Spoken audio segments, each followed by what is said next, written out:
Hello everyone, welcome back to Clusterbmilkshake. I am your host, along with support puppet, Mr. Chicken.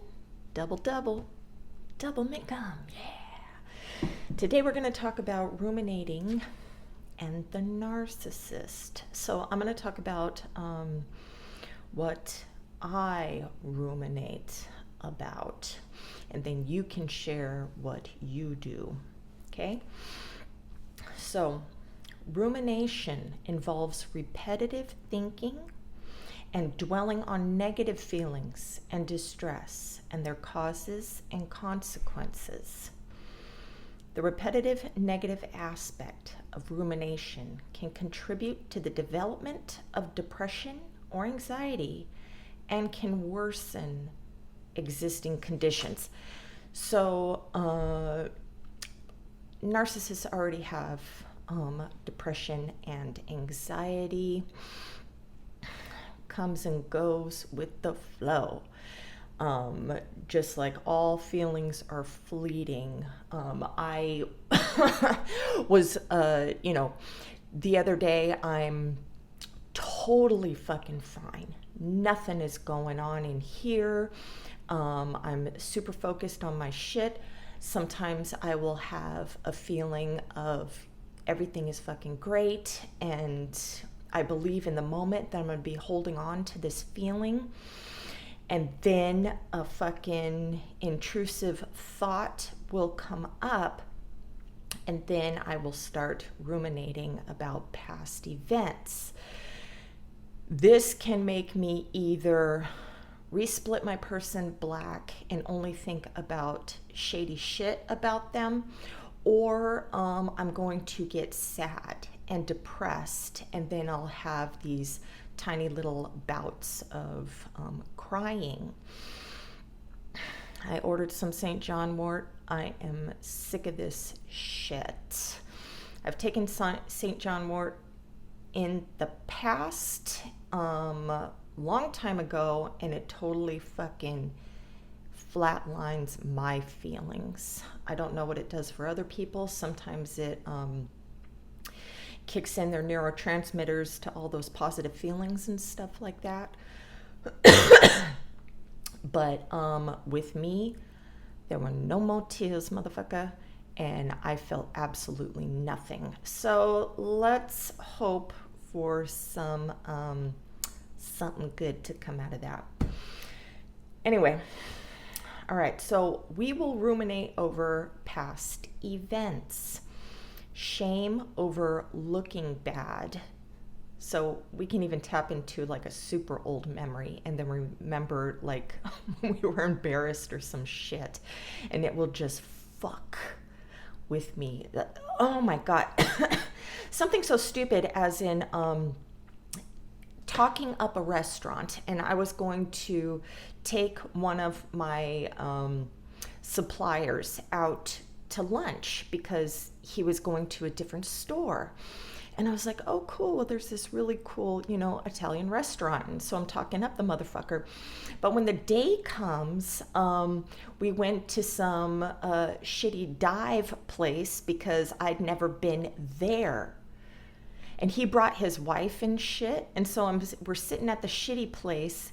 And the whole time I'm thinking, oh, fuck, we should have went to the nice restaurant. Because now I took him to this low budget place. And so he probably think, because I was going to pay for it too.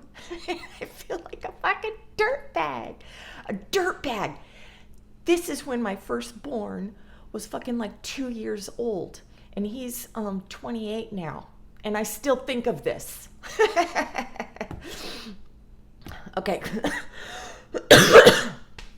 Not getting a positive response.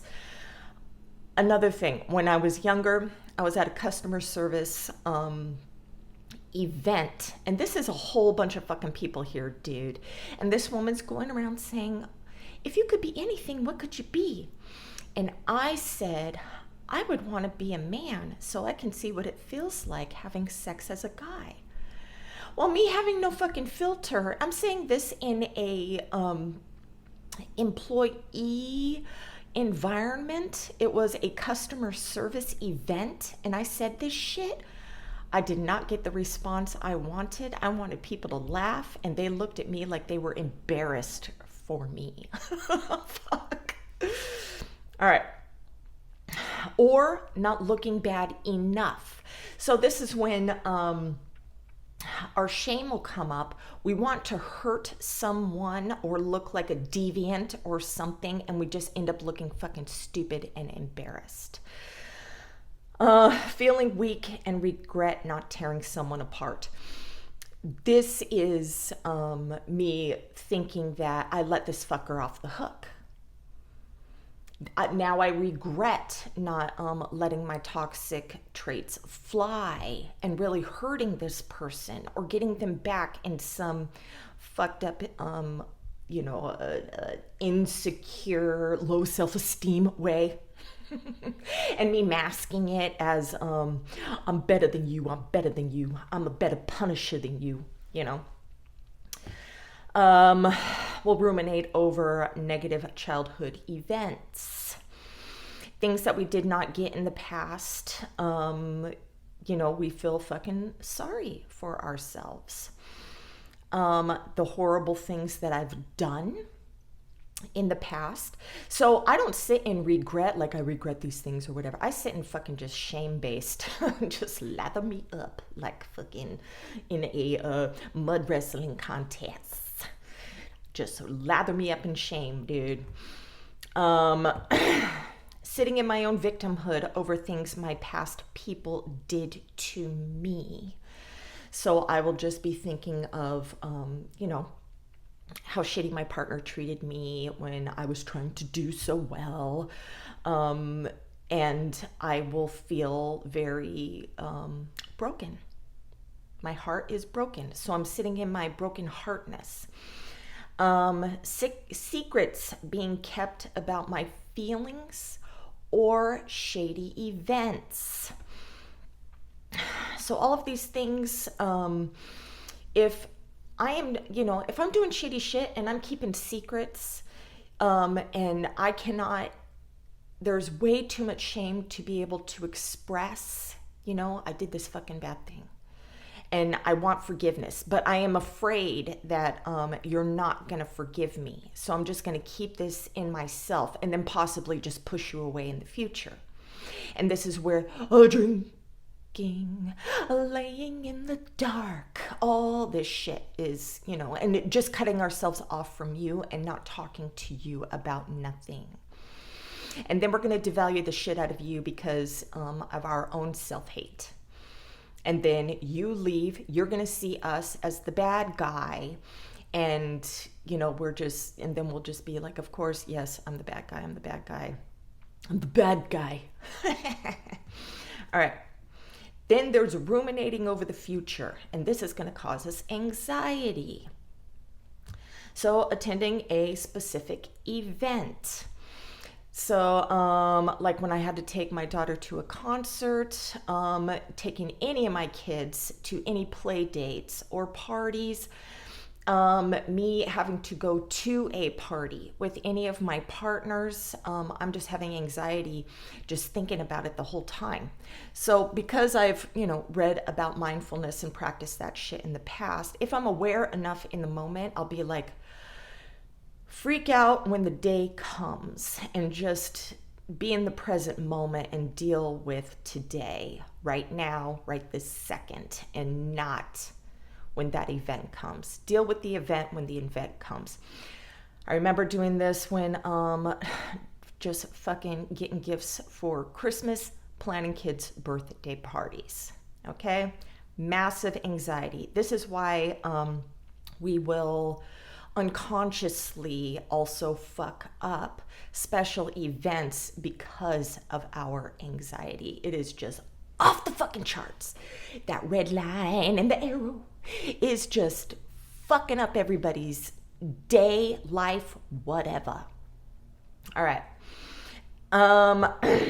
Waiting for our next triggering event and the cycle that follows with our people.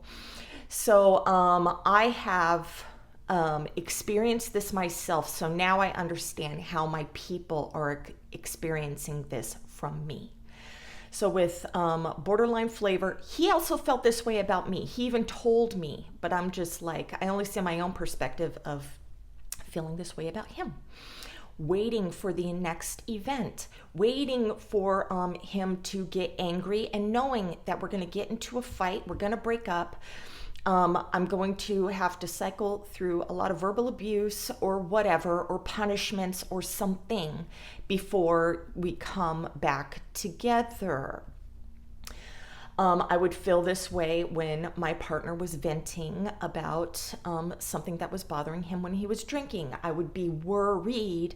Now he's going to say something fucked up to me because he's projecting his pain. He's got to get it out.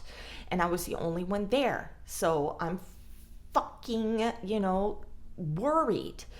My partner's worried about when me or his daughter's period is coming. He knows that our emotions are going to be dysregulated and that we're going to cause him emotional distress. Now, I wouldn't get fucking pissed off every single fucking period and everything, but it didn't matter. He was already hypersensitive to these times. And when these would happen, sometimes he would cause a triggering event just to get it fucking over with. That means that he's in control. If I cause her to leave and get mad, I'm in control instead of me causing the event. All right. Hating life in general with nothing to look forward to. This is just sitting in our hopelessness. This causes depression, and we're just, causing pain for everybody else. So we're projecting our anxiety on you and fucking with you. Okay. Misery loves company, right? So how to cope? Number 1, plan and execute a Hoover or reverse Hoover. This distracts us from the rumination, and we're excited because we really want to get our people back so we will be emotionally regulated. Number 2, sometimes I don't want closure. So if we break on good terms, the ruminating is over and the relationship ends. We love living in pain. Subconsciously, we fucking love it. This is all we know. If we have a clean break with you, now we have to move on. Now we're going to have anxiety about the future. I'd rather be depressed, ruminating, or being excited on the elaborate plan to get you back than having you gone forever. Even if I never come back to you, just knowing that you don't have closure from me, and that maybe in my sick mind you are hoping that I'm going to reach out to you, helps me live my life. It's shameful. All right. Number 3, forgiving myself for things I couldn't control. Now this one's helpful. So my tattoo says forgive. I have it pointing at myself. Forgive myself for making mistakes. This snaps me out of ruminating. Number 4, sitting in my shame for things I did, my projections, my revenge punishments, or hurtful words. So if I'm sitting here taking responsibility for it, it's, little mini rock bottoms and everything, but at least I am doing something that's helping me grow. The next step would be telling you, but then I am conflicted in reaching out to you because you are going to believe that it's a Hoover. We're not going to be able to be friends. I'm going to re-traumatize you in some way. And then you're going to think, and it could be that I'm just reaching out to you to make me feel better so I can move on. And that's not fair to you. So it's better if I just sit in my shit. Tell me if I'm wrong. I don't know. All right. Number 5, journal. Get the thoughts out of my head so I can free space up. If I'm just thinking over and over and over again about the past and the future and the past and the future and not the present moment, it is so helpful to me to journal and write down all these feelings, and then my head isn't saying, you have to remember, you have to remember, you have to remember.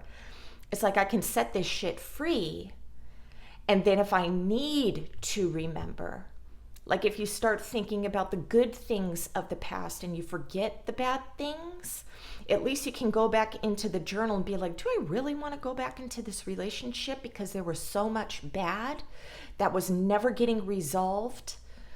You know, do you really want to be punished over and over because of somebody else's mental illness? No, you don't. So you want to, remind yourself. Journal. Number 6, hobbies, self-improvement, and reinventing ourselves. This is very helpful in coping. So like when I would do art, I used to write, serial killer stories and shit because it makes me happy when I'm killing somebody off in my head, or self-improvement. As you see, I love getting new books, just trying to plant good seeds to grow in the garden of my mind and not weeds. And reinventing myself.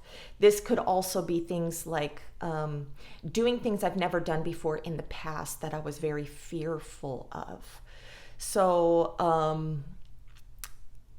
I've always wanted tattoos. I have 2 small ones and they hurt really bad, and I'm always scared to really get something special on me. So that was one fear that I wanted to conquer. Of course, it would be something that I drew. How narcissistic is that? I have my own art on my body. And even though, I'm not with my partner who rode motorcycles, I was even thinking maybe I should just take the course because I'm very scared of that. And at least I can say that I conquered it. I'm not the type of person that would go fucking, buy a motorcycle and just let it sit there.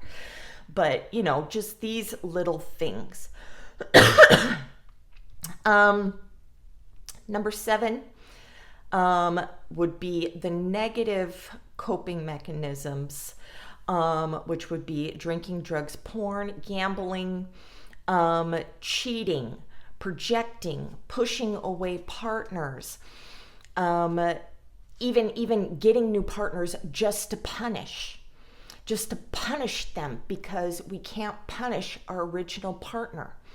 They left us, so we can't hurt them anymore. They won't let us hurt them anymore. So we are going to go find somebody new to hurt. All right.